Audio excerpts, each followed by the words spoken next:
ఆసుపత్రిలో ఉండి కూడా రైతు సమస్యలపై బీఆర్ఎస్ అధినేత మాజీ సీఎం కేసీఆర్ ఆరా తీశారు. సీజనల్ ఫీవర్ తో యశోద ఆసుపత్రిలో అడ్మిట్ అయిన ఆయన పలువురు నేతలను పరామర్శించేందుకు వచ్చారు. ఈ సందర్భంగా వారితో గులాబీ బాస్ ఇష్టాగోష్ఠి నిర్వహించారు. రాష్ట్రంలో నెలకొన్న పరిస్థితుల, రైతులకు యూరియా, ఎరువుల లభ్యత, వ్యవసాయం, సాగునీరు తదితర అంశాలపై సుదీర్ఘంగా చర్చించారు. పార్టీ నేతలు, ఉద్యమకారుల నుంచి పలు అంశాలపై ఫీడ్బ్యాక్ తీసుకున్నారు.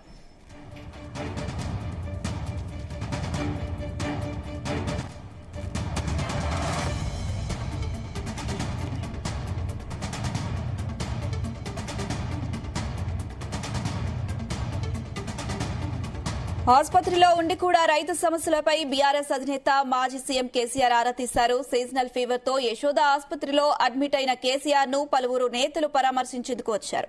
ఈ సందర్భంగా వారితో గులాబీ బాస్ ఇష్టాగోష్ఠి నిర్వహించారు.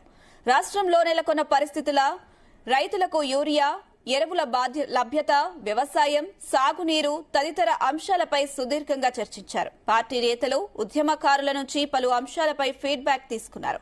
ఇదే అంశం సంబంధించి మరిన్ని అప్డేట్స్ మా బ్యూరో చీఫ్ నరేందర్ అందిస్తారు. నరేందర్. రైట్ అనుష, మాజీ ముఖ్యమంత్రి బీఆర్ఎస్ అధినేత కేసీఆర్ నిన్న సాయంత్రం ఆసుపత్రిలో అడ్మిట్ అయ్యారు. ఆయనకు వైరల్ ఫీవర్ తో పాటు గతంలో తొంటిరుక నేపథ్యంలో దానికి సంబంధించినటువంటి హిప్ సర్జరీకి సంబంధించినటువంటి ఫాలోఅప్ లో భాగంగా ఆయన యశోద ఆసుపత్రిలో చేరారు. ఆయనకు అన్ని రకాల టెస్టులు కూడా జరిగాయి. వాస్తవానికి బీఆర్ఎస్ నేతలంతా కూడా నిన్న ఆసుపత్రిలో అడ్మిట్ అయిన నేపథ్యంలో అందరూ కంగారు పడ్డారు. కేసీఆర్ కి ఏమైంది అనేటువంటి దాంట్లో చాలా మంది కూడా ఆయన క్షేమంగా ఉండాలని, అదే ఇతర పార్టీలకు సంబంధించినటువంటి నేతలు కావచ్చు, కేంద్ర మంత్రులు కూడా ఆయనకు సానుభూతిగా మెసేజ్ కూడా పెట్టిన సందర్భాలు మనం చూసాం. అయితే నిన్నటి నుంచి కవితతో పాటు హరీష్ రావు, కేటీఆర్, పార్టీలో ఉన్నటువంటి ఎంపీలు, ఎమ్మెల్సీలు, ఎమ్మెల్యేలు అందరూ కూడా ఒక్కొక్కరిగా నిన్న కూడా కొంతమంది వెళ్ళొచ్చారు. ఇవాళ కూడా చాలా మంది కూడా వెళ్ళారు. వెళ్ళిన వాళ్ళతో ఒక్కొక్కరు వెళ్ళిన సందర్భం అందరూ కూడా ఒకే దగ్గర కూర్చోబెట్టుకొని దాదాపు గంట సేపటి దాకా ఆయన మాట్లాడినట్టుగా కూడా తెలిసింది. వాస్తవానికి మనం విజువల్స్ లో కూడా చూస్తున్నాం.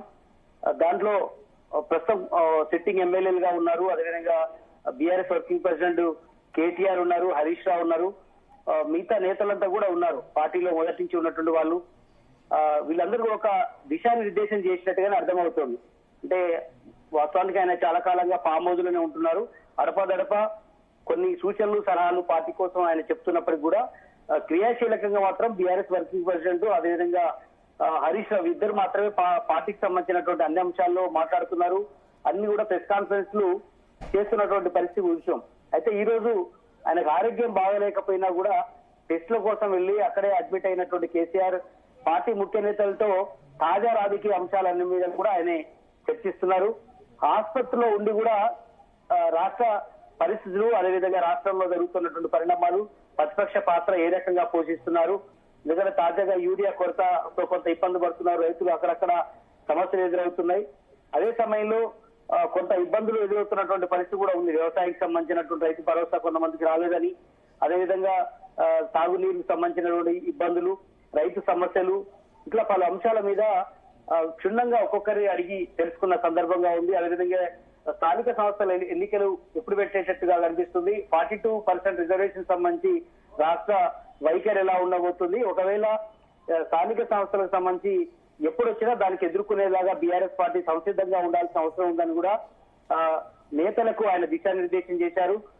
అదే సమయంలో బనకచెర్ల అంశంలో ఖచ్చితంగా కూడా మనం మరింతగా అటాక్ చేయాల్సిన అవసరం ఉంది, కాంగ్రెస్ సంబంధించినటువంటి ప్రభుత్వం మీద ఇరుకున పెట్టాల్సిన అవసరం ఉందని కూడా చెప్పారు. హరీష్ రావు కూడా కాస్త మెచ్చుకున్నట్టుగా కూడా తెలుస్తోంది.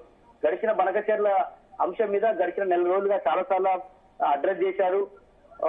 కేటీఆర్ అందుబాటులో లేకున్నప్పటికీ ఆయన ఓన్ గా అన్ని నిర్ణయాలు కూడా తీసుకున్నటువంటి పరిస్థితి కూడా చూసాం. ఇప్పుడు యూకేకి వచ్చిన తర్వాత కేటీఆర్ మరింత స్పీడప్ చేయాల్సిన అవసరం ఉందని కూడా ఆయన చెప్పారు. రీసెంట్ గా పార్టీ నేతలని కొన్ని మీడియా సంస్థలు అటాక్ చేసిన నేపథ్యంలో కూడా ఏ మాత్రం తగ్గకుండా వాళ్ళ పని పట్టాలని కూడా ఆయన చెప్పినట్టుగా కూడా తెలుస్తోంది. ఎవరైతే అడ్డగోలుగా తమ్ముళ్ళు పెట్టేవాళ్ళు కావచ్చు, అదే సమయంలో ఇష్టానుసారంగా మాట్లాడడం కానీ, తూలనాడడం కానీ, తెలంగాణ కోసం పరితపించినటువంటి బీఆర్ఎస్ పార్టీని ఎవరు అన్నా ఊరుకునేది లేదనే విషయంలో కూడా కేసీఆర్ మరోసారి పార్టీ నేతలకు ధైర్యం చెప్పినట్టుగా కూడా తెలుస్తోంది. ఇది ఇదే రకంగా పోరాడాల్సిన అవసరం ఉందని చెప్పారు. ముఖ్యంగా రాజకీయ అంశాలు ఎక్కువసేపు మాట్లాడినట్టుగా తెలుస్తోంది. ఈ కాంగ్రెస్ ప్రభుత్వం ఇచ్చినటువంటి హామీలు ఏది కూడా నెరవేరడం లేదు. ఇచ్చినటువంటి దాదాపు మనం 18-19 నెలలు అవుతుంది కాంగ్రెస్ ప్రభుత్వం వచ్చి. ఇచ్చిన హామీలు ఏది అమలు అవటం లేదు. వాటి మీద మరింతగా పోరాడాలి. స్థానిక సంస్థల ఎన్నికలు దగ్గర పడుతున్న నేపథ్యంలో వాళ్ళ హైకోర్టు ఇప్పటికే 3 నెలల లోపు పెట్టాలని, ఎలక్షన్ పెట్టాలని చెప్పిన నేపథ్యంలో అందుకు అనుగుణంగా పార్టీ శ్రేణులందరూ కూడా గ్రౌండ్ లెవెల్లో ఎక్కువ ఎమ్మెల్యేలందరూ, ఎమ్మెల్సీలు కానీ, జిల్లా పార్టీ అధ్యక్షులు కానీ అందరూ కూడా గ్రామాలకు వెళ్లి స్థానిక సంస్థలకు సంబంధించినటువంటి అంశం మీద వాళ్ళను మరింతగా వాళ్ళకి బూస్టప్ చేయాల్సిన అవసరం ఉంది. ఎన్నికలకు పోయే విధంగా వాళ్ళని మానసికంగా సంసిద్ధం చేయాల్సిన అవసరం ఉందని కూడా కేసీఆర్ చెప్పే ప్రయత్నం అయితే చేస్తున్నారు. బట్ ఏదైనా కూడా తెలంగాణ రాష్ట్ర అంశం మీద తాజా రాజకీయాలు, అదేవిధంగా వ్యవసాయం, తాగునీరు, రైతు సమస్యలు, ఇట్లా అన్ని అంశాల మీద ఆసుపత్రిలో ఉండి రివ్యూ లాగా చేయడం అనేది పార్టీ నేతలు కూడా కొంత అయోమయానికి, అదే ఆశ్చర్యానికి గురి చేసినటువంటి పరిస్థితి కూడా ఉంది. కేసీఆర్ ఫామ్ హౌస్ లో ఉన్నా, ఆసుపత్రిలో ఉన్నా, ఎక్కడ ఉన్నా పార్టీ కోసం కంటే కూడా రాష్ట్ర ప్రజల క్షేమమే ముఖ్యమంటూ ఆ పార్టీ నేతలు కూడా ఇప్పటికే చెప్పుకుంటున్నటువంటి పరిస్థితి ఉంది. బట్ ఏదైనా కూడా ఆసుపత్రిలో మరికొన్ని రోజులు ఉండే అవకాశం ఉన్నట్టుగా మనకు తెలుస్తోంది. అది రేపా ఎల్లుండి వరకు ఉంటారా అనేది మనం చూడాల్సిన అవసరం ఉంది. రీసెంట్ గా ఏఏజీ ఆసుపత్రికి వెళ్ళాడు. ఆడ 2-3 రోజులు వరుసగా ట్రీట్మెంట్ తీసుకొని వచ్చారు. ఇప్పుడు యశోదకు వచ్చారు. అక్కడ కూడా అన్ని రకాల టెస్ట్ చేసుకున్నారు. ఆయన కొంత చలి జ్వరం కానీ, అదేవిధంగా వివిధ రకాల టెస్ట్ చేసుకోవడం, కొంత షుగర్ లెవెల్స్ కూడా పెరగడం వల్లనే ఆయన అడ్మిట్ అయ్యారని కూడా ఆయన వ్యక్తిగత వైద్యులు చెప్తున్నటువంటి పరిస్థితి మనం చూస్తున్నాం. బట్ డిశ్చార్జ్ అయ్యేంత వరకు కూడా ఆయన అక్కడే ఉండి మానిటరింగ్ చేసుకోవాల్సిన అవసరం ఉందనుకున్నారు. బట్ కనుక ఇలా మార్నింగ్ కవిత వెళ్ళొచ్చారు, 2 సార్లు నిన్న వెళ్ళారు. హరీష్ రావు, కేటీఆర్ అయితే నిన్న అక్కడనే సాయంత్రం వరకు ఉన్నారు. ఇవాళ కూడా అక్కడే ఎక్కువ గడిపారు. ఆయన బయట కూడా రావట్లేదు. ఎందుకంటే యూకేకి పోయించాడు 15 days గా. మీడియాని అడ్రస్ చేయక కూడా ఆయన చాలా రోజులు అవుతోంది. బట్ కేసీఆర్ కలిశారు. ఆయన ఆరోగ్య పరిస్థితినే ఎక్కువ అబ్జర్వ్ చేస్తున్నటువంటి పరిస్థితి ఉంది. బట్ ఏదైనప్పుడు కూడా పార్టీ ప్రయోజనాల కంటే కూడా రాష్ట్ర ప్రయోజనాలే ముఖ్యమని కేసీఆర్ మరోసారి ఆసుపత్రిలో ఈ రివ్యూ జరపడం కానీ వాళ్ళతో మాట్లాడడం అనేది ఆశ్చర్యానికి గురి చేస్తోంది. Right Narender, thank you.